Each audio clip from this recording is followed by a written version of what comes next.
Part 18. Nagkatinginan sina Zamera at Kendrick. Hindi nila alam kung paano makatakas pero sigurado ipinangako nilang dalawa na hindi ito ang maging katapusan nila. Maya-maya lang, may biglang nagtapon ng tear gas sa paligid.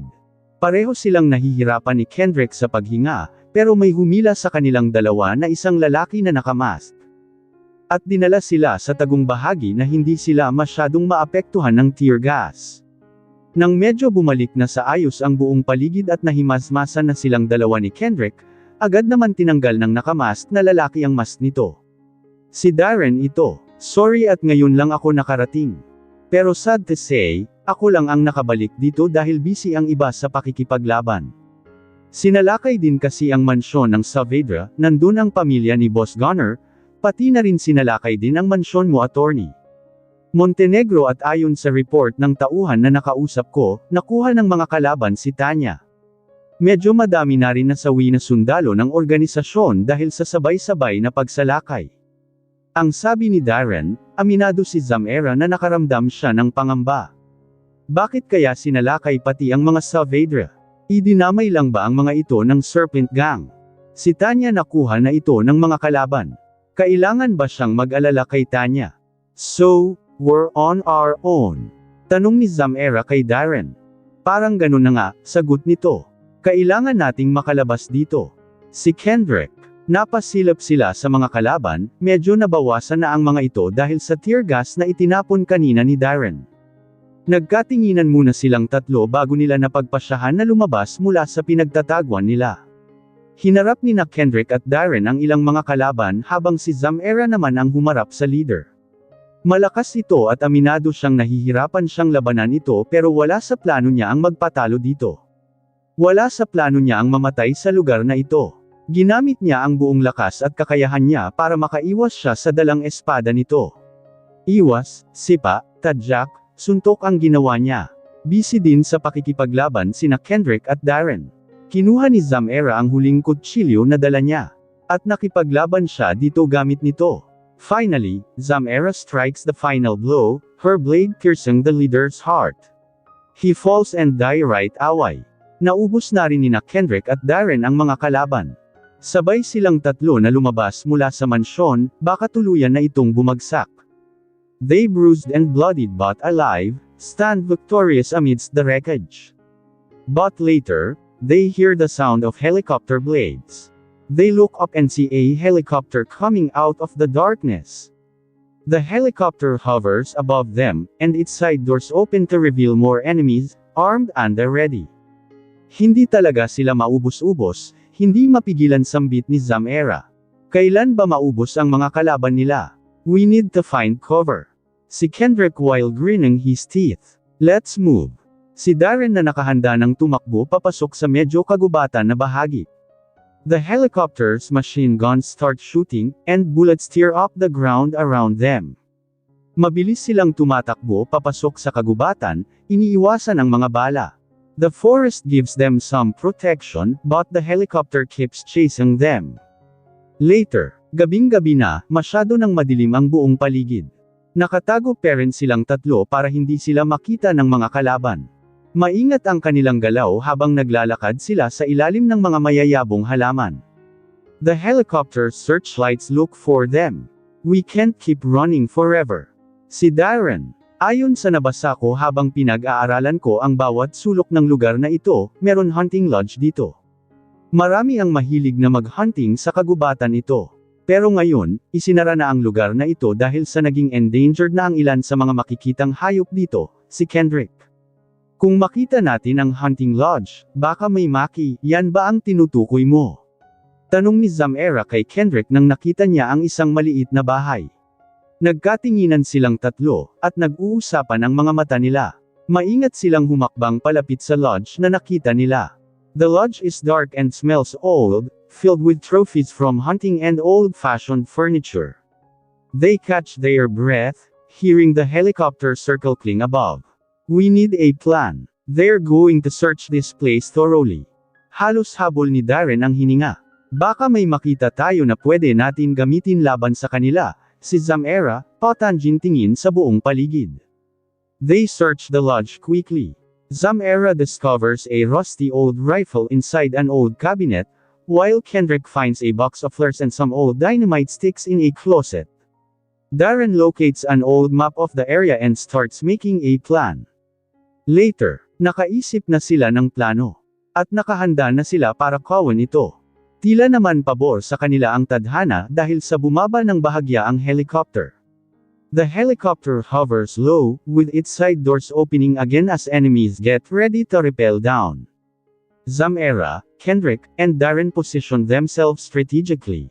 Kendrick sets up dynamite near the entrance, using a makeshift detonator. Si Darren ang gumawa nito, para lang ito nga bomba pero hindi ganun katindi ang impact pero laking tulong pa rin, while Zamera takes the rifle and climbs to the second floor for a better view. Darren sets additional traps with items found in the lodge. Hey! Over here! Si Kendrick, sinadya niyang lakasan ang boses. He lights a flare and throws it out the window. Nakaagaw pansin naman ito sa mga kaaway. Isang-isa bumaba mula sa helicopter ang mga kalaban. Nakahanda na ang trap ni Kendrick sa entrance ng bahay. Zamera started aiming the rifle to the enemies. Just a little closer. As the first enemy reaches the ground, Kendrick triggers the detonator. Sumabong ang dynamite na inihanda ni Kendrick, malakas ang naging impact kaya karamihan sa mga kalaban ay napatumba dahil dito. The helicopter pulls up, but it's now within range. Ito na ang pagkakataon ni Zamera para barilin ang piloto ng helicopter. Nang kinalabot na niya ang gatilyo nito, sapul ang piloto. Asintado ito. The helicopter spins out of control, crashing into the forest with a loud explosion. Tila naman nagkakagulo ang mga natitira nilang mga kaaway, dahil sa pagsabog. Now, it's our chance to finish them, si Darren. Mabilis silang lumabas sa lodge, pinaulanan sila ng bala ng mga kalaban. Gamit ang dalawang kutsilyo na nakita ni Zamera, hinarap niya ang ilang sa mga kalaban.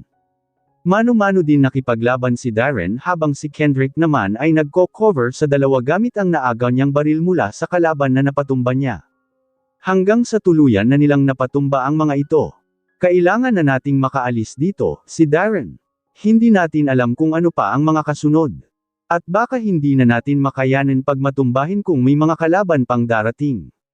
Nag-alala si Zamera sa ama niya pero habang napatingin siya sa mansyon, ewan niya kung ano ang mararamdaman niya. Umaasa siya na sana nasa ligtas lang na kalagayan ang ama niya. Na sana ligtas ito at si Walter, hindi ba tayo pwedeng magpahinga sandali? Pagod na ako, si Kendrick. Isang buntong hininga ang pinakawalan ni Darren. Okay. Pero sandali lang para makabawi tayo ng lakas pero hindi tayo pwedeng magtagal sa lugar na ito. Hindi natin alam kung ano ang mga nangyayari sa mga kasamahan natin. Sa ngayon, hindi natin sila maaasahan. Sarili lang natin ang maasahan natin. Tama nga si Darren, pag magtagal pa sila sa lugar na ito, hindi nila alam kung ano ang naghihintay sa kanila. Dahil hindi man lamang umabot ng isang oras na namamahinga sila ay may narinig na silang mga kalaban na naghahanap sa kanila. Mukhang plano talaga silang patayin ng mga kalaban kaya sunod-sunod ang pagpapadala ng mga tao para tapusin sila. Kaya ngayon, nagtatakbo na naman sila sa kagubatan, para matakasan ang mga kaaway nila. They were nearly out of breath as they carefully ran and hid among the dense, lush plants. Each step was deliberate, but the urgency was clear. The sound of their enemies pursuing them grew louder and closer with every passing moment, pushing them to quicken their pace and heighten their awareness. They moved swiftly yet cautiously, knowing that any hesitation could mean capture. Bilisan niyo, sigaw ni Kendrick, sabay lingon upang makita ang mga aninong gumagalaw sa pagitan ng mga puno. Naririnig niya ang putok ng mga baril na umaalingaw-ngaw sa gubat habang lumilipad ang mga bala sa tabi nila, tumatama sa mga puno at sumasabog ang mga ito sa lupa. Nangunguna na tumatakbo si Zamera. There's a waterfall up ahead. We can lose them there. Aniya kina Darren at Kendrick na nakasunod sa kanya. Gamit ang baril na nakuha niya kanina sa mga kalaban, gumanti si Darren ng putok sa mga kalaban, para ma-distract ang mga ito. Ito na ang pinakamagandang pagkakataon natin. Tara na. Ani ni Darren kina Zamera at Kendrick. Binaybay nila ang makapal na mga halaman, rinig na nila ang malakas na ingay ng talon. Ang tubig ay bumabagsak sa isang malalim na lawa sa ibaba, napapaligiran ng mad-ulash na mga bato at usok ng tubig. Unang tumalon si Darren, mula sa bato patungo sa bato sa Hilaida ng talon. Kayang-kaya lang itong gawin ni Darren. Nasanay na siya sa mga ganito. Dito tayo, sigaw ni Darren, tinuturo ang makitid na ledge likod ng bumabagsak na tubig. Ito ay perpektong tagwan, hindi sila makikita ng mga kalaban dito. Zamera and Kendrick followed, sleeping behind the water curtain just as their enemies emerged from the trees.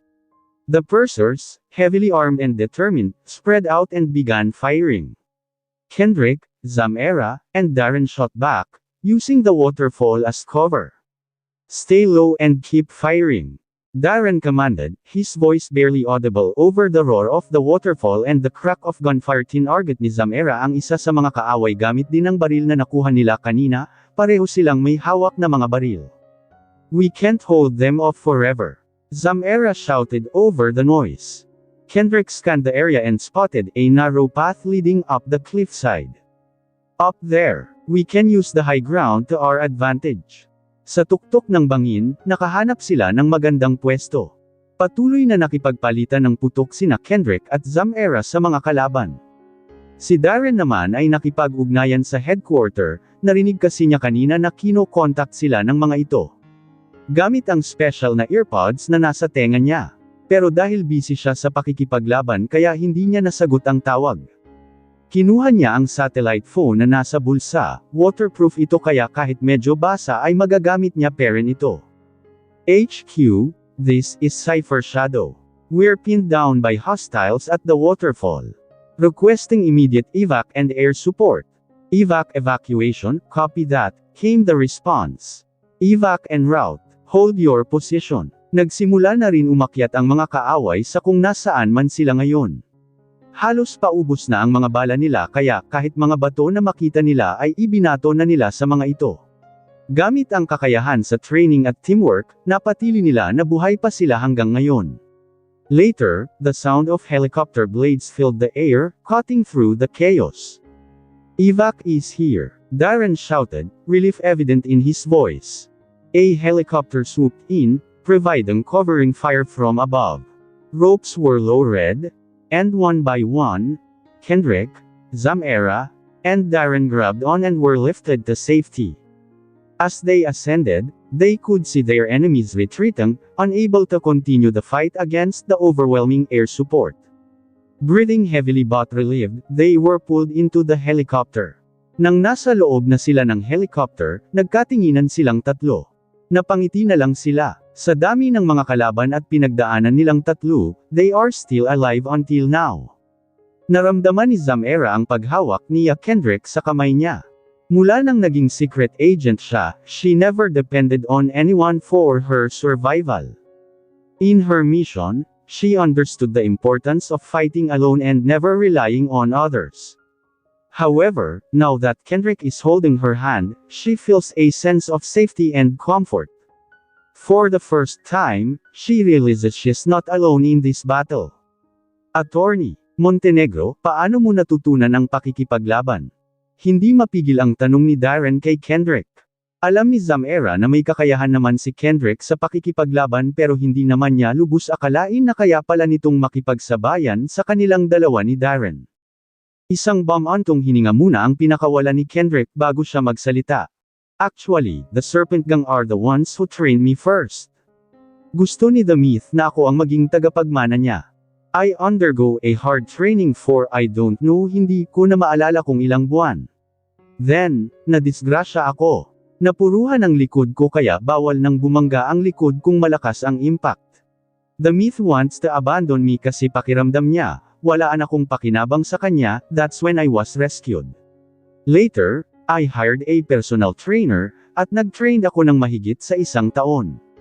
Para sa akin, kailangan may kakayahan ako sa pakikipaglaban kung plano kong pabagsakin ang Serpent Gang. Nanatili lang nakatingin si Zamera kay Kendrick, mahirap din pala ang pinagdaanan ni Kendrick. Kaya pala may mga latay na latigo ito sa likod. Lahat ng paakit at paghihirap na pinagdaanan nilang dalawa ay kasalanan ng Serpent Gang. Kasalanan ng grupo na binuo ng ama niya. Nasa HQ na sila, kaharap nila ang mga ilan sa mga kasamahan, pati na ang big boss na si Dylan Saavedra at ang dalawang anak nito na sina Boss Gareth at Boss Grayson. Ang isa pa nilang boss na si Gunner ay sinisecure ang mag-iina nito sa isang safe na lugar. They talked about what happened, sa magkasabay na pag-atake ng mga kalaban sa kanila. Mabuti na lang nabalik na sa ayos kahit papaano ang sitwasyon. Napag-alaman niya na nakuha ng mga kalaban si Tanya. And they don't know what's the purpose kung bakit kinuha ng mga ito si Tanya. Kung dahil ba sa kalaban nila ito o kakampi. They don't know yet, dahil hindi naman nila alam kung ano ang tunay na intensyon ni Tanya sa pagbabalik nito, kung totoong may amnesia nga ito at pinaikot-ikot lang sila ng palad nito. Saavedra also found out that the Serpent Gang was coordinated with one of their enemies na pinamunuan ng tinatawag nilang Mr. X. At may ideya na sila kung sino ang mole sa grupo. This is your first crucial decision, son, before I pass on the full leadership of the group to you. You are well aware of our stance on traitors within our ranks.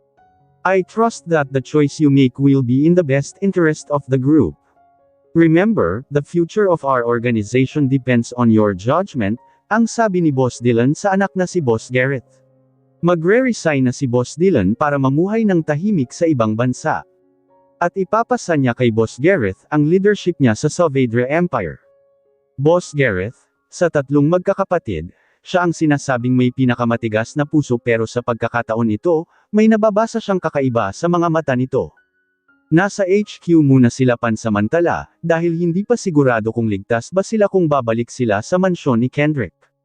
Gusto sana niyang lumanghap ng sariwang hangin pero napatigil siya nang nakita ang Boss Gareth niya, makatingin ito sa dilim, malayo ang paningin nito. Aalis na sana siya ng Zam Era, napatigil siya. Ngayon lang siya tinawag nito sa tunay niyang pangalan. Pag nasa HQ sila, tinatawag siyang Rosebud nito, pag nasa labas naman ay Amora. Hindi na nito kailangan magsalita, humakbang siya at tumayo siya sa tabi nito. Have you ever had to make a decision so weighty that it feels overwhelming? I haven't even started yet, but I've already been tasked with this incredibly difficult decision that I know I must make once it's proven they are the moles in the organization. Not only are they close to me and like second parents to me, but they are also the parents of Boss Gareth couldn't finish his words. Anyway, this is what it takes to be in this kind of group. I was trained to be heartless. Hindi niya alam ang sasabihin niya dito. Naniniwala siya sa kakayahan nito. Naging tahimik na rin ito. Pareho sila. Tatapusin muna natin ang laban mo sa Serpent Gang, then I will face our own fight. Saktong pagpasok niya sa kwarto na inakupa nilang dalawa ni Kendrick ay ang paglabas nito sa banyo. Preskong presko ito dahil bago itong ligo. Agad nga nanuot sa ilong niya ang bango nito. Baby, where have you been? I've been looking for you for a while, tanong nito sa kanya. Pero imbes na sagutin niya ito, ipinilupot niya ang braso sa leeg nito. Sandaling napanganga ito sa ginawa niya pero napangiti na rin ito. You've done lot A today. I think you deserve a reward, nang aakit ang ngiti niya dito. Ngumiti ito, sa katuluyang tinawid nito ang pagitan ng labi nilang dalawa. I love you. Ang sabi ni Kendrick sa kanya nang nakabawi na ito ang galakas. At naging pantay na ang paghinga nito. Ngumiti siya dito. I love you too, Kendrick. Sa wakas, nasabi na rin niya muli dito ang mga katagan na ito. Mahal talaga niya si Kendrick. Kailanman, hindi ito nawala sa puso niya. Natatabunan man ng galit pero nakatago lang talaga ang pagmamahal niya dito. Thank you, baby. Thank you for loving me. Lumipas ang mga araw at patuloy sa paghahanap ng clue ang mga Saavedra. Medyo nag-alala na rin siya dahil hindi pa rin nagparamdam sa kanya ang ama niya. Hindi niya alam kung kumusta na kaya ang kalagayan nito. Hindi niya alam kung ligtas ba ang ama niya at si Walter, kung nakatakas ba ang mga ito mula sa ming kalaban. Ipinalanggan niya na lang na sana ligtas ang ama niya. Na sana nasa mabuting kalagayan ito bumalik na sila ni Kendrick sa mansyon at ginagawa nila muli ang normal na ginagawa nila sa araw-araw. Pumapasok sa opisina, pumupunta sa hearing, humaharap sa mga kliyente. Everything seems to be normal again but it's not. Gustong-gusto na niya na matapos na ito at nang makasama na nila muli ni Kendrick ang anak nila na si Kenneth. Nasa maayos at ligtas naman daw na kalagayan si Kenneth. Isang araw bigla na lang silang nagulantang ng isang masamang balita. Isang babae ang nakitang wala ng buhay sa ilalim ng isang tulay at ayon sa investigasyon, si Tanya ang babae. Gamit ng koneksyon ng mga Saavedra, nagkaroon sila ng impormasyon tungkol sa pagsusuri ng wala ng buhay na katawan ni Tanya. Bilang isang dating forensic, madali lang nagkaroon ng close investigation si Darren at may nadiskubre siya sa katawan ni Tanya na hindi na-discover ng iba. Gamit ang isang special na ink, may isinulat si Tanya sa hita nito. Makikita lang ang isinulat nito gamit ang isang ultraviolet light. Binura din agad ni Darren ang nakasulat pagkatapos niya itong makita. Baka may makabasa pa nito. Dahil isa itong code na sa ngayon, hindi pa nila alam kung paano i-decode ito. Griu Waxview Brasho Idwako. Ito ang code na nakuha ni Darren na nakasulat sa hita ni Tanya. Ata ngayon, kasalukuyang dinidecode ito kahit wala silang clue kung paano i-decode ito. Are you okay? Tanong ni Kendrick sa kanya. She's really not okay. Nang nalaman niya na patay na si Tanya, may bahagi talaga sa kanya ang nakaramdam ng lungkot. Paano kung hindi naman talaga masama siya Tanya at tulad nilang dalawa ni Kendrick ay biktima lang din ito?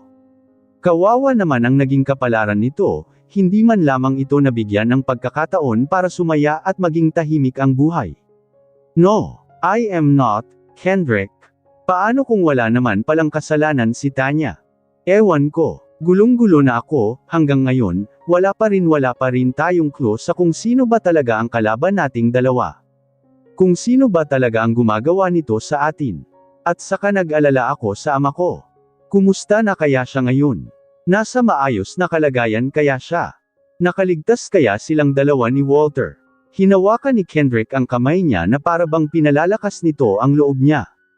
I'm sure ako okay lang ang ama mo. Wala ang mga katawan nila sa mga namatay kaya malaki ang posibilidad na buhay pa silang dalawa ni Walter.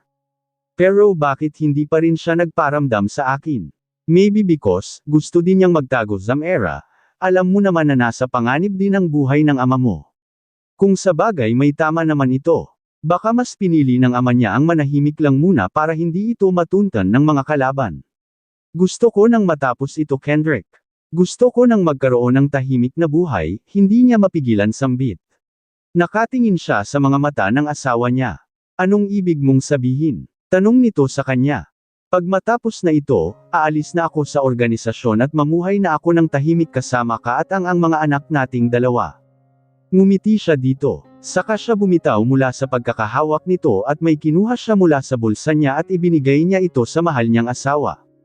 Laking mata nakatingin si Kendrick sa inilagay niya sa palad nito. Saka nagningning ang mga mata nito nang napatingin muli ito sa mukha niya. You mean to say, hello daddy? Nakangiting sabi niya dito. Tuwang-tuwa ito sa sinabi niya kaya mahigpit siyang niyakap nito. Sana matapos na ang lahat. Gusto na niyang bumalik sa tahimik ang buhay niya at ipagpatuloy ang naudlot na pagmamahalan nilang dalawa ni Kendrick, at sa pagkakataon nito, kasama na nila ang mga anak nilang dalawa. Rosebud, Mr. Montenegro, there are something that I need to tell you. I asked Harold to investigate deeper about Tanya nung nawala siya. I don't know why I didn't do this before but now I did and Harold discovered about something. Ani sa kanila ni Boss Jan, nasa may sila, sa loob ng Black Room. Well we both know na totoong nasa Pangalaga si Tanya sa dalawang matanda na inakala niyang tita at tito pero isang taon lang siyang nasa poder ng mga iyon, inamin na rin mismo ng dalawang matanda. Bago siya napadpad sa poder ng dalawang matanda, isang lalaki ang kumupkup sa kanya at nag-alaga. At ito ay, bumukas ang malaking screen, at nanlaki ang mga mata nila kung kaninong mukha ang nakikita nila sa screen, walang iba kundi ang mukha ng ama ni Kendrick na si Martin Montenegro. Anong ibig sabihin nito? Tanong ni Kendrick. This means that we have to investigate your father. Mula nang nangyaring sunog noon, walang nakakaalam kung nasaan talaga si Tanya. Buong akala, she was one of the casualties of that fire, kahit pa hindi naman talaga nakikilala kung sino ang mga biktima.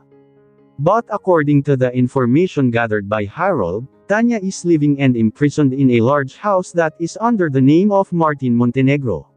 Your Fathera was one of our associates before he passed it on to your brother, Denver. Tanya has the information about our members and some of the secret transactions from before, which is what's on the USB she gave you. So, there is a possibility that your father betrayed the organization too. Nagkatinginan sila ni Kendrick. We will tighten the secret surveillance on your father. What would happen if you discovered that my father is one of the moles of the organization? You don't want to know what we do to traitors. We are not nice people, halang ang kaluluwa namin para sa katarungan. We have an agreement, signed by every member, that if you don't follow it, it means your life. So, you know what that implies, ani ni Boss Dylan. Naramdaman niya ang paghihina ng asawa, ama nito ang pinag-uusapan dito kaya naintindihan niya kung ano ang naramdaman nito ngayon. What are you thinking now? Tanong niya kay Kendrick, tila kay lalim lang ng iniisip nito. Isang buntong hininga lang ang pinakawalan nito. Hindi ko alam kung ano ang iisipin ko Zamera. Ang ina ko ay isang impostor na nagawa akong saktan para maitago lang ang sekreto niya. Ang ama ko naman ay baka isang mole ng organisasyon at baka isa sa mga dahilan kung bakit nasira ang buhay ko noon, pakiramdam ko, pinagkaisahan ako ng buong pamilya ko. I don't know what to feel, kasi kung ano't ano na ang naramdaman ko sa mga nakalipas na taon. Ang gusto ko lang ay magbayad ang mga taong sumisira sa buhay ko noon pero bakit habang tumatagal, mas lalo kong naramdaman na parang ewan ko. Frustrated ang boses nito, hindi na siya nagsasalita, humawak siya sa kamay nito. Ipinaramdam niya dito na kung ano man ang pinagdaanan nito, lagi na siyang kasama nito. Sabay nilang lulutasin ang misteryo sa buhay nila, at ang nangyari sa nakaraan nila. Mabuti na lang at nandito kayo ng mga anak natin, kayo ang lakas ko para lumaban, kung wala kayo baka sumuko na lang ako. Aayusin natin ito. Aayusin natin ito Kendrick para mamuhay na tayo ng normal kasama ng mga anak natin. We hugged each other, higpit ang yakapan namin sa isa't isa. Sa mga panahon na ganito, yung yakap sa isa't isa ang isa sa mga nagpapalakas namin. Ipinagpatuloy namin ni Kendrick ang trabaho namin, kahit pa masyadong magulo ang isip niya. Kailangan niyang tuparin ang pangako niya sa mga naging biktima ng Serpent Gang na makamtan ng mga ito ang hustisya. Sa susunod na linggo ay may trial na naman mangyayari kaya matinding ang pag-aaral na ginagawa nito ngayon sa kaso. At tinutulungan niya ito sa pag-analyze kahit pa hindi naman talaga siya maalam masyado sa batas. She was trained to analyze situation and case but not in legal parts. Nakipag-ugnayan na rin sa kanila sin Prosecutor Santos para sa mga ebidensya. Isang hindi inaasahan bisita ang dumating sa araw na ito. Siya lang ang nasa opisina, nagkita ngayon ang magkakapatid na sina Kendrick, Drew Even at Denver. Walter, para siyang nabunutin ng tinek sa dibdib nang nakita niya si Walter, isa lang ang ibig sabihin nito, nakaligats ang mga ito at ang ama niya. Naka-disguise si Walter pero alam niyang si Walter ito, malakas ang pakiramdam niya. Hinubad naman ni Walter ang disguise nito. Pasensya na at ngayon lang ako nakapunta sa'yo. Alam mo naman na masyadong mahirap ang sitwasyon, at kailangan kong maitago ang ama mo. Marami sa mga tauhan namin ang nawala, Zamera at nahihirapan kami ngayong kumilos. Nasa isang sekretong lugar ang ama mo, hindi maganda ang kalagayan niya Zamera. Kahit medyo mapanganib, I decided to come from hiding. Hindi ko alam kung hanggang kailan na lang siya. At gusto lang niyang makausap para sa isang napakamahalagang bagay, Zamera. Gusto niyang isama kita ngayon. Napatitig siya dito. Dapat ba siyang sumama dito? Alam niyang tauhan ng ama niya si Walter pero mapagkakatiwalaan ba ito? I know alam ko naman na nagdadalawang isip ka na pagkatiwaan ako. Kaya mas mabuti na ang ama mo ang kausapin mo. Ani ni Walter, inilabas nito ang cellphone nito at ilang segundo lang, nakita niya ang ama niya, nakahiga ito sa kama at maraming aparato ang nakakabit sa katawan nito. Anak Zamera puntahan mo na ako ngayon, anak. Kay kailangan kita anak, kay kailangan kong ipagtapat sa iyo ang isang kay katotohanan bago ako tituluyang mawala, bago, hindi natuloy ng ama niya ang sasabihin dahil tila nahihirapan ito bigla. Hinang-hina ang ama niya at awang-awa siyang nakatingin dito. Naramdaman niya agad ang pamamasa ng mga mata niya. Hindi man siya masyadong nagparamdam ng emosyon nang nakita niya ito pero mahal niya ang ama niya. Mahal na mahal niya ito. Tay. Hindi niya napigilan sambit. T please. Nagsumamo ang titig ng ama niya. Ganito ang ama niya. Ganito pag may hihingi ng ama niya sa kanya. Nakita niya na tila may ginagawa ng mga doktor sa ama niya, medyo nahihirapan kasi ang ama niya. Tuluyan nang napatulo ang luha niya. Nag-alala siya ng sobra para sa ama niya. Naghihina siya nakita niya. Kaya napagpasyahan niya ang sumama kay Walter kahit pa hindi pa bumabalik si Kendrick.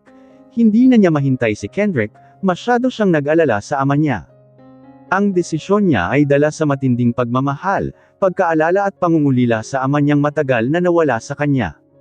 Paano kung hindi na niya ito maabutin? Mahabang panahon ang nagkawalay sila nito. Matagal siyang hindi nakauwi nung sa probinsya at nung bumalik siya, wala na ito. Kasi ang dinala naman pala niya nung sa hospital, inaalagaan at iniyakan niya ay hindi naman pala ang ama niya. Pagkatapos niyang mag-iwan ng note para kay Kendrick ay walang pagdadalawang isip siyang sumama kay Walter.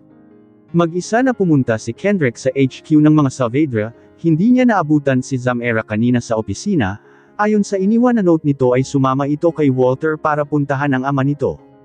Hindi na siya mahintay nito dahil masyado nang nanghina ang ama nito.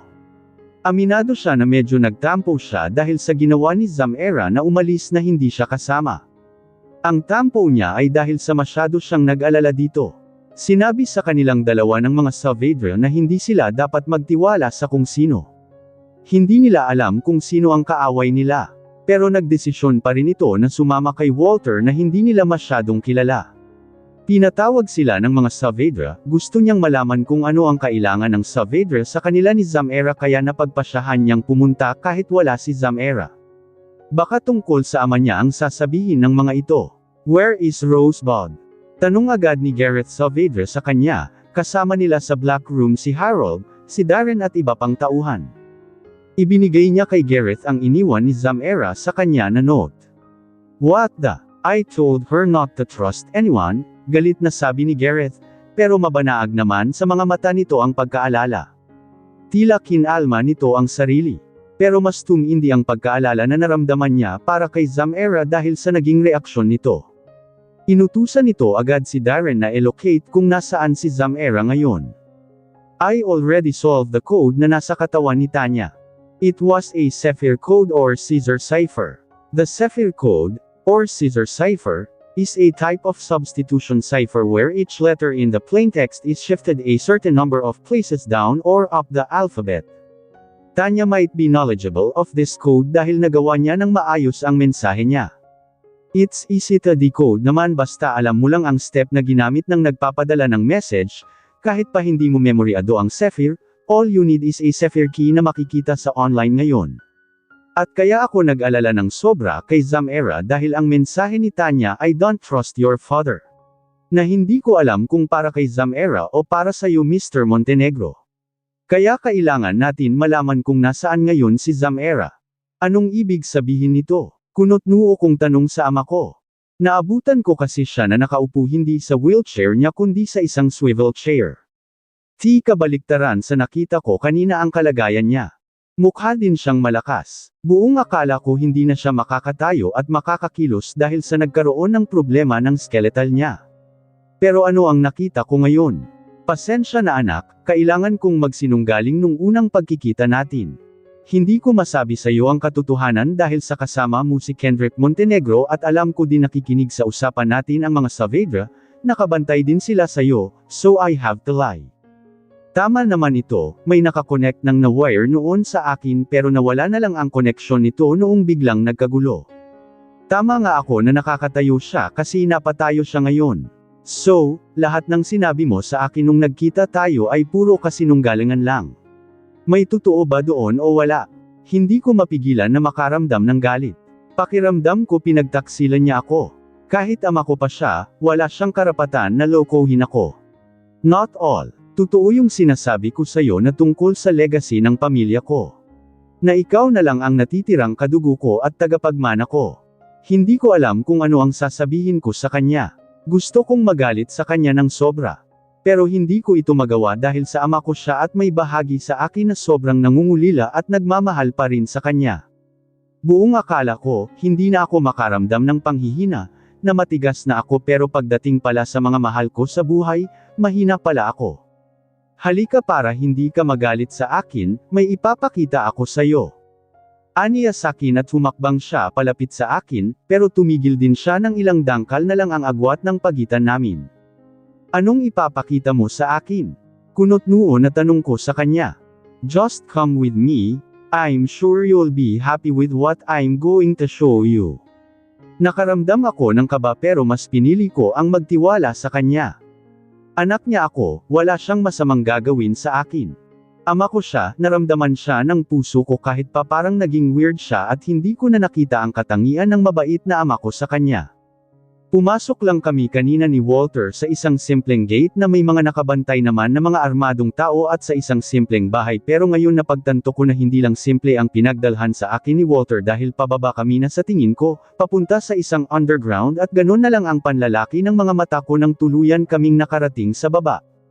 Maraming mga tauhan, iba't ibang mga laboratory, may mga scientist, mga chemist na parang may mga pinag-aaralan. At hindi ako tanga para hindi malaman na isang drug facilities ang pinagdalhan niya sa akin. Anong ibig sabihin nito? Ito ang ipapakita mo sa akin. Akala ko ba hindi illegal ang negosyo mo, na hindi ikaw ang, hindi ko kayang ituloy ang sasabihin ko. Nanghihina ako sa isipin na isang drug lord ang ama ko. At baka ang lugar na ito ang laboratory ng Serpent Gang. Kung totoo nga ang hinala ko, kaya pala hindi makita ang drug laboratory ng grupo dahil nasa underground pala ito. Underground sa isang simpleng bahay lamang. Sinabi ko naman sa'yo na kunti lang ang totoo sa sinabi ko sa'yo, ang ilan doon ay kasinunggalingan lamang. Awang labi ako, wag mo munang pansinin yan Zamera. Your true purpose isn't just to be my heir, you have a more important mission in life that was destined for you since you were born. Tila naghihina ako pero sumama pa rin ako sa kanya dahil gusto kong malaman kung ano ang ibig niyang sabihin. Nakasunod naman sa amin si Walter at ilan sa mga tauhan niya. Maya-maya lang, tumayo kami sa isang pinto, coded ang pinto kaya kailangan pa niyang mag-encode ng code para mabuksan ito. Nang bumukas naman ito, mas lalong nanlaki ang mga mata ko sa nakita. Malaki ang silid na napasukan ko. May mga tao sa loob na sa tingin ko mga doktor. At may isang babae na nakahiga sa kama, maraming nakakabit na aparato dito at naka-life support din ito. Nanghihina ako. Tila ako ipinako sa kinatatayuan ko. Hindi ko magawang ihakbang ang mga paa ko. Anong ibig sabihin nito? Sino ang babaeng yan tay? Lumapit ka para makita mo sa malapitan, nakangiting sabi nito. Nilakasan ko ang loob ko at humakbang ako palapit dito. Naramdaman ko agad ang panginginig ng napagtanto ko kung sino ang babaeng nakahiga sa kama, walang iba kundi siya ang ina mo Zamera at matagal ka na niyang hinihintay. Parang magkatulad lang ang edad niyong dalawa dahil sa gamot niya, it helps her preserve her beauty. She is sleeping for 27 years. Nabuhay siya ng ganito kahaba dahil sa magagaling ang mga doktor niya. The doctors keeping her sleep para hindi lumalala ang sakit niya sa puso. Special ang gamot niya dahil may sariling chemist at pharmaceutical scientist na kinuha ko para sa kanya. Nakangiting sabi ng ama ko. Napatingin ako muli sa ina ko. Kahit pa parang nasa maayos siyang kalagayan, pakiramdam ko may ginawa sila dito na hindi na makabuti dito. Anong ginawa mo sa kanya? Did you use her as a tester sa mga illegal na druga na naimbento sa lugar na ito? Tumalim ang titig ko sa kanya. Hindi ako makapaniwala sa natuklasan ko. 27 years na natutulog ang hindi ko alam kung ano ang ginawa niya dito para mapanatili na buhay ang ina ko ng ganito kahaba. At saka akala ko ba magsasaka lang siya, saan niya kinuha ang ginasto niya dito? Hindi. Mahal ko si Carlota, mahal ko ang ina mo. Nagawa ko ito sa kanya dahil sa sobrang pagmamahal ko sa kanya, hindi ko kayang mawala siya sa akin kaya gagawin ko ang lahat, buhay lang siya. Drug trafficking and human trafficking, yan lang ang naisip kong negosyo para manatili akong mayaman, para mapanatili ko na ganito ang ina mo hanggang sa pwede na siyang maoprahan. Napanganga siya sa sinabi nito. Nahihirapan siyang ipasok sa utak niya ang mga sinasabi nito. So, ang ama talaga niya ang leader ng Serpent Gang na si The Myth. Hindi mo ba nakita na nahihirapan siya? Sana pinapahinga mo na lang siya.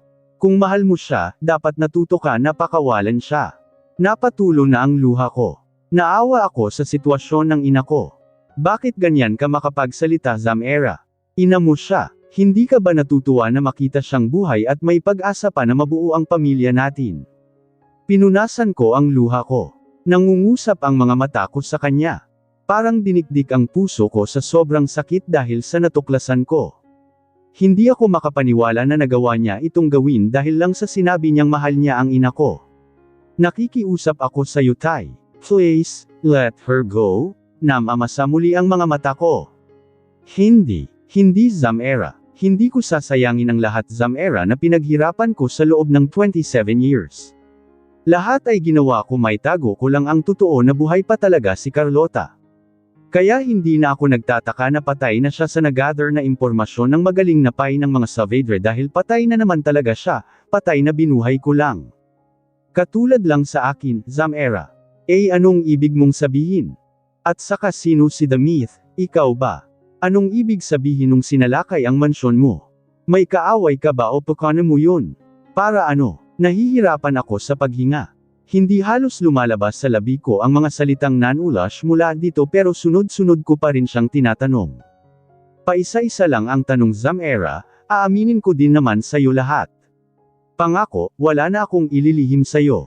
Tungkol sa tanong mo kung sino si The Myth. Wala, madami. Kaya nga The Myth dahil siya totoo, hindi siya nag-exist.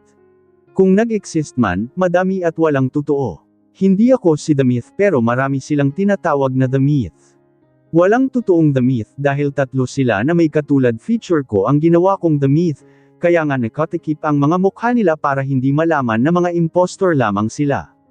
Walang hiya ka, anak mo ba talaga ako? Hindi ko napigilan na galit kong tanong sa kanya. Pagalit na ang boses ko pero tumutulo na ang galuha ko. Kung siya talaga ang may hawak sa The Myth, ibig sabihin, lahat ng nangyari akin noon, sa aming dalawa ni Kendrick ay kagagawan niya. Siya ang sumisira sa buhay ko. Paano mo kami nagawang sirain ni Kendrick?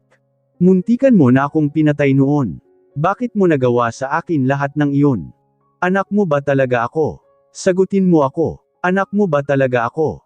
Sunod-sunod na sambit ko, puno ng paghihinagpis ang tinig ko.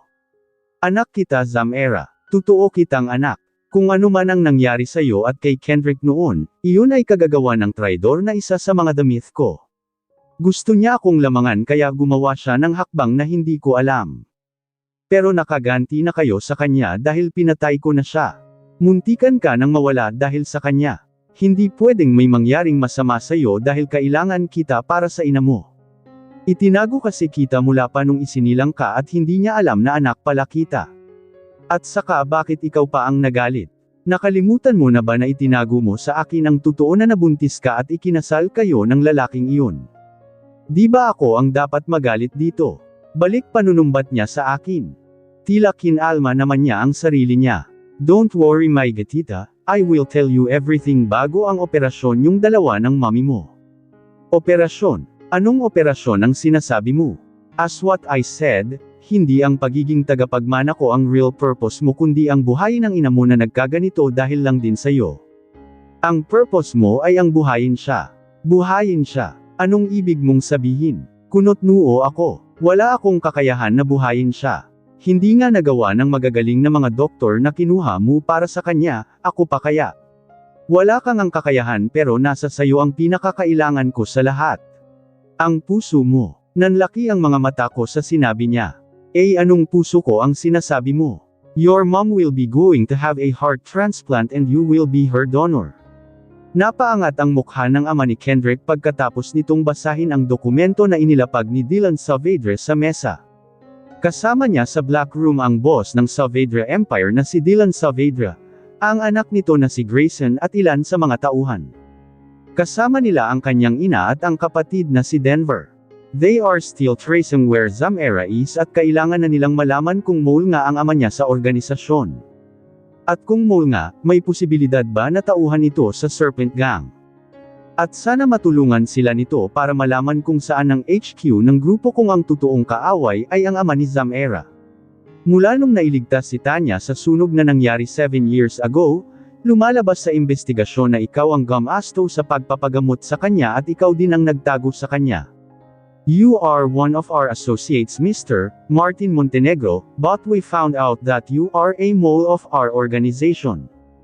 At may posibilidad na ikaw din ang nagbigay ng ilang impormasyon kay Tanya noon tungkol sa grupo natin, ani ni Dylan Saavedra. Dad, ang kapatid niyang si Denver. Is it true? You betrayed the organization. What? And no, I didn't. Napailing ang ama niya, buo din ang boses nito.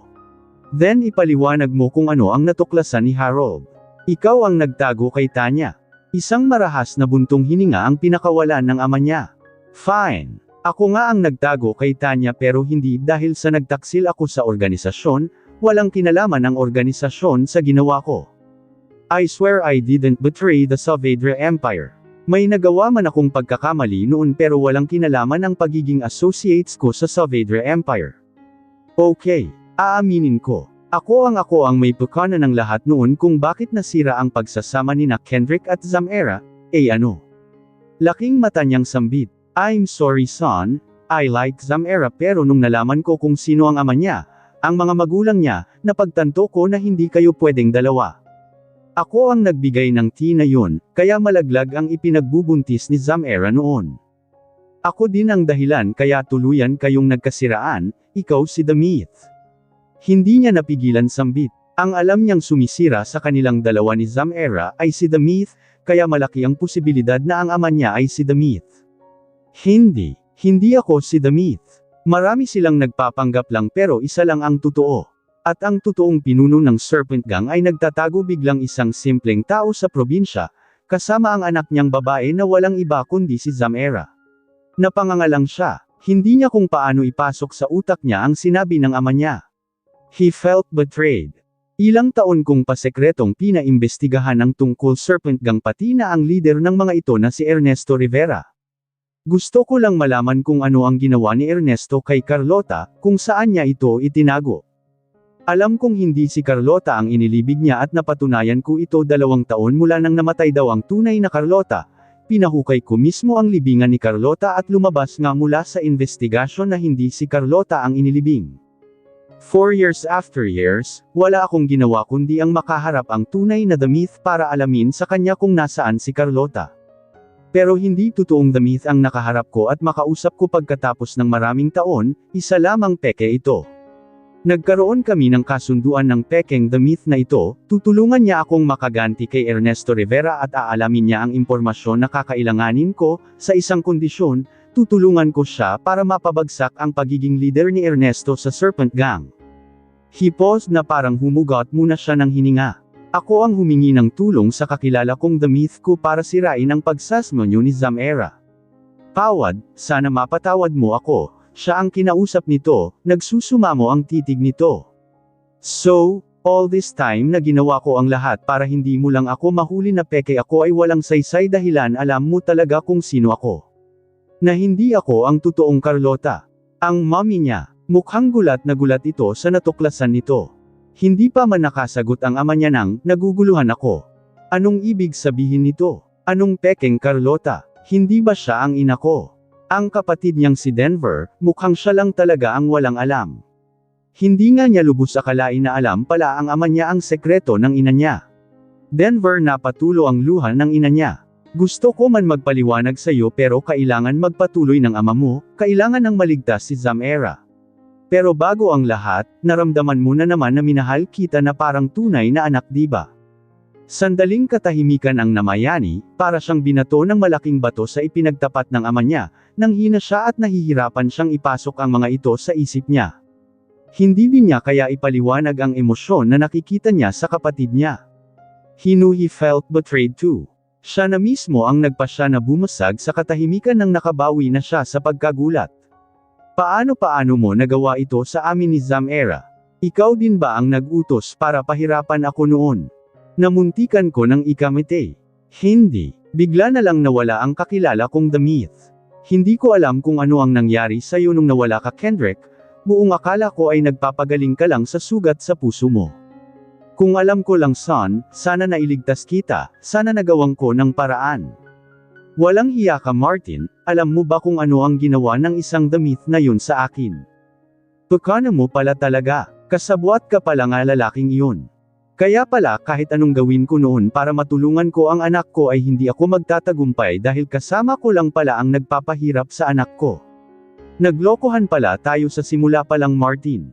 Pinalabas mo na ako ang kontrabida samantalang wala akong ginawa noon para masira ang pagsasama ni na Kendrick at Zamera. Hindi ko nga siguro natulungan noon si Zamera nung nalaman ko na anak siya ni Carlota dahil natatakot akong mabunyag ang sekreto ko. Pinagsisihan ko yun, dinala ko sa konsensya ko pero ikaw Martin ako konsensya ka ba sa ginawa mo sa anak mo? Ani ng ina niya, puno ng pagkapuot ang boses nito. Hindi sumagot ang ama niya. Siya na naman ang humarap sa ama niya.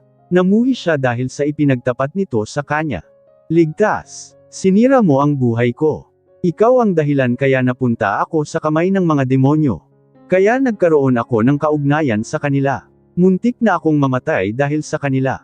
Hindi mo lang naisip na isinubo mo ako sa kapahamakan para sa ano para sa sarili mong interest. Wala kaming kasalanan ni Zamera sa nangyari sa nakaraan ninyo, bakit kami ang nagdusa? Bakit hindi nyo na lang kami pinabayaan ni Zamera na maging masaya? Bakit kailangan mo pang sirain ang pagsasama namin? Hindi ka ba nakokonsensya sa ginawa mo? Nung una mong nakita si Kenneth, anong naisip mo? Anong pumapasok sa isip mo? Naisip mo din bang patayin ang anak ko dahil sa apo ito Ernesto Rivera, ang lalaking kinamumuhian mo? Yan ba ang nasa isip mo? Hindi niya napigilan ang sarili at nahaluan niya ng panunumbat ang tinig. Hindi yan, bakit mo tinulungan noon si Zamera para ipagamot ang ama niya? Ang ina niya. Kung ang ama naman pala niya ay ang lalaking matagal mo nang gustong mamatay. Hindi para maligtas ang ama niya kundi para pumirma siya sa annulment paper. Kaibigan ko ang doktor ng ama niya noon, wala na itong pag-asa na magising pa. Naawa din naman ako kay Zamera kaya kailangan na rin niyang pakawalan ang ama niya. Yung lang ang huli kong ginawa. Kung ano ang nangyari pagkatapos, wala na akong kinalaman. Pinagsisihan ko din naman ang nagawa ko kaya nang nakita ko si Tanya sa hospital, maraming paso sa katawan at walang maalala, napagpasyahan kong itago muna siya. May mga taong naghahanap sa kanya at plano siyang patayin. Sa halos 6 na taon na itinago ko siya, hindi ko maitanggi na nagkaroon kami ng relasyon. May nangyari sa aming dalawa at nabuntis ko siya. Sabi ng doktor pagkatapos niyang manganak na nagkaroon siya ng postpartum depression. Nakatakas siya sa hospital at isinama niya ang anak namin. Hindi ko na siya nakita kahit pa pinapahanap ko siya. Hanggang sa nalaman ko na lang na nasa mansyon siya ni Kendrick, sinubukan ko siyang kausapin para alamin mula sa kanya kung nasaan ang anak namin. Pero hindi ako makapasok dahil sa mga nagbabantay sa kanya. Sinubukan kong iligtas si Tanya nung kinuha siya ng mga tauhan ng Serpent Gang pero hindi ko nagawa. May anak kayo ng babaeng yun. Saan ang anak nyo? Si Denver, hindi ko alam. Hinahanap ko pa ang bata hanggang ngayon. Napailing-iling ang ama niya. Tatanggapin ko ang kahit anong kaparusahan na nagawa ko pero hindi ako mole sa organisasyon. Ang ginawa ko ay personal kong buhay na labas sa organisasyon. But if you're going to punish me, I beg you to give me a little time to find the child that Tanya and I have together. That child is mine. Isa iyon Montenegro, kapatid nyo Kendrick at Denver. Erickson Rivera is alive, si Dylan sa ama niya. Ano? Ang ama niya, gulat na gulat. Paano? Sino ang nakalibing? Just a random guy na walang criminal record na nakalibing sa libingan niya. Si Dylan. So, I guess, hindi ikaw ang tinutukoy ni Tanya sa message niya. Ang tinutukoy niya ay ang ama ni Rosebud. Her father is not really an innocent. Pinaikot-ikot tayo ng taong yun. Ngayon, nasa mga kamay ni Ernesto Rivera si Rosebud, and there is a possibility na nanganganib ang buhay ni Rosebud. We don't know kung ano ang plano niya anak niya. The team is still searching for a possible place kung nasaan ngayon si Rosebud. Walang matrace na kahit na ano, mas tumindi ang takot at pagkaalala na naramdaman niya dahil sa sinabi ni Dylan. Masamang tao ang ama ni Zamera at ito talaga ang kalaban nila ngayon. Pero hindi ito ang sumire sa pagsasama nilang dalawa ni Zamera noon dahil tukana ng ama niya iyon at sa isa pang damit ng Serpent Gang. Pero ang ama ba ni Zamera ang may pukana sa pagpapahirap sa kanya noon? Patay na dapat ang ama ni Zamera sa panahon na yun. May aaminin ako si mommy niya, kaya napatingin sila dito. Hindi ako nagsisinunggaling sa sinabi kong si Carlota ang humiling sa akin na magpapanggap ako bilang siya para malaya na siyang sumama kay Ernesto, pero isang araw bago ang operasyon ko, nagbago ang isip ni Carlota, na pagtanto niya na hindi niya kayang iwan si Denver. Maliban pa dito, may nadiskubre siya kay Ernesto, hindi ko alam kung ano ang nadiskubre niya, hindi niya sinabi sa akin, isa iyon sa dahilan kaya nagdadalawang isip siyang sumama dito kahit pamahal niya ito. Hindi ko nakakasama si Carlota sa operasyon ko, actually, hindi ko na siya nakita pagkatapos. Si Ernesto lang ang kumausap sa akin pagkatapos ng operasyon ay may inihabilin lang ito sa akin. Pagkatapos naman, hindi na nagpapakita pa sa akin ang tunay na Carlota at si Ernesto. Bago ang pagdadalawang isip noon ni Carlota, sinabi niya sa akin na dinala siya ni Ernesto sa isang lugar na maraming Java plum. Ginawa daw na wine ang mga ito, pero there is something more, hindi lang daw simpleng wine. Hindi nasabi ni Carlota sa akin ang exact place at kung ano ang nadiskubre niya.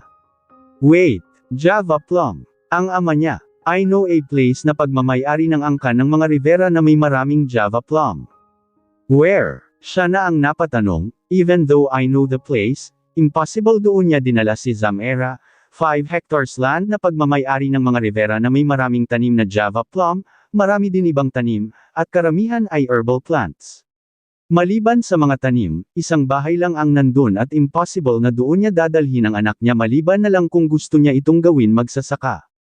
Bigla silang napatingin sa pinto nang bumukas na lang iyon at iniluwa si Gareth Saavedra, we find something that could lead us to where Rosebud is. Binuksan ni Gareth ang malaking screen. I don't know kung ano ang connect sa nangyari ngayon, but Darren's fiancée was kidnapped by the Serpent Gang. May inilagay si Darren sa fiancée niya para malaman niya kung nasaan ito, kaya madali lang niyang na-trace ang pinagdalhan ng girlfriend niya. And this place is, napatingin sila sa screen. I know that place, si Martin, Lion mismo ang lugar na pinag-uusapan natin. Napakunot noo siya sa nalaman kung bakit kinidnap si Shiny. Mag-best friend sina Shiny at Zamera noon, pero anong kailangan ng Serpent Gang kay Shiny?